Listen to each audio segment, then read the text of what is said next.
Spiritual astro talk में आपका स्वागत है।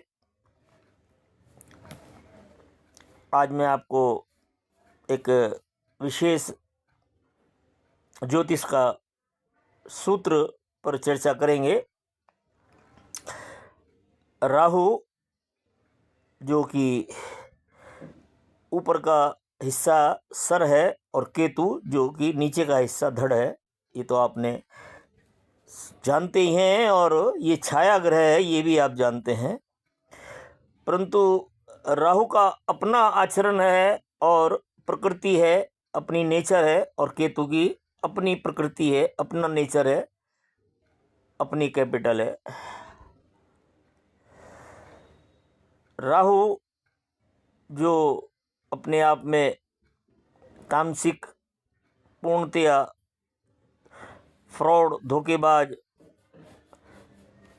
जंप मारने वाला, मोटी कमाई देने वाला, काला धंधा करने वाला, हर प्रकार की बुराई से अर्जित करने वाला धन ग्रह है। चलिए, विषय ये नहीं है, विषय केतु का है। उसके पास अल्ट्रा वायलेट वेव्स है जो कि शनि की वेव्स में सम्माहित होती है। वायलेट वेव्स के अंदर जो प्रिज्म में सबसे नीचे की वेव्स है वो वायलेट है, और उसके अंदर ही अल्ट्रा वायलेट सम्माहित होती है। और सबसे ऊपर मंगल की वेव्स है और रेड वेव्स कहते हैं जिसे, उसके अंदर ही एक मिक्स वेव्स है जिसको इंफ्रारेड कहते हैं। यही केतु की वेव्स है। ये मैं नहीं कहता, ये विज्ञान कहता है। और आपसे ये भी मैं बताना चाहूँगा कि जो केतु की अपनी नेचर है, प्रकृति है, वो एक ऐसी गुप्त शक्ति, ऊर्जा और विद्या का स्वामी है कि वो जिसके अंदर घुस जाता है, जिसके साथ बैठ जाता है, उसकी गुणवत्ता को, उसकी स्पीड को, उसके पराक्रम को 1000 गुना वृद्धि कर देता है। अब ये किसी भी ग्रह के साथ हो तो उसके गुणवत्ता में इम्प्रूवमेंट ही करेगा, चाहे वो गुरु हो, चाहे बुध हो, और चाहे शुक्र हो, चाहे सूर्य हो। हर किसी की गुणवत्ता में अतिशय गुणवत्ता प्रदान करेगा।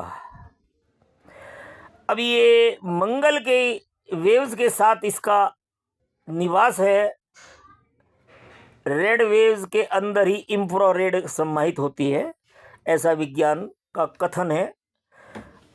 और रेड वेव्स मंगल युद्ध का, पावर का, ताकत का, शासक का, शासन का, अनुशासन का, नियम का, मारपीट का, राजपाट चलाने का, हर प्रकार का उसके अंदर वो शक्ति, गुण और ऊर्जा से भरपूर है कि जिसके बल पर हम दुनिया को जीत सकते हैं। हर प्रकार की गुणवत्ता मंगल के अंदर जीतने की, जलाने की, मारने की, मरने की, सत्ता को, शासन को अपने हाथ में लेने की, हथियार चलाने की, ये सभी गुण होते हैं। अब जन्मजात ही उसकी वेव्स में इंफ्रारेड है, और वहाँ यदि केतु की वेव्स जन्म कुंडली के अंदर दोनों किसी भी रूप में टकरा जाएं, मिल जाएं, तो वहाँ संग्राम होना अनिवार्य है, काट फाट मारपीट होना निश्चित है। परंतु देखना ये है कि केतु और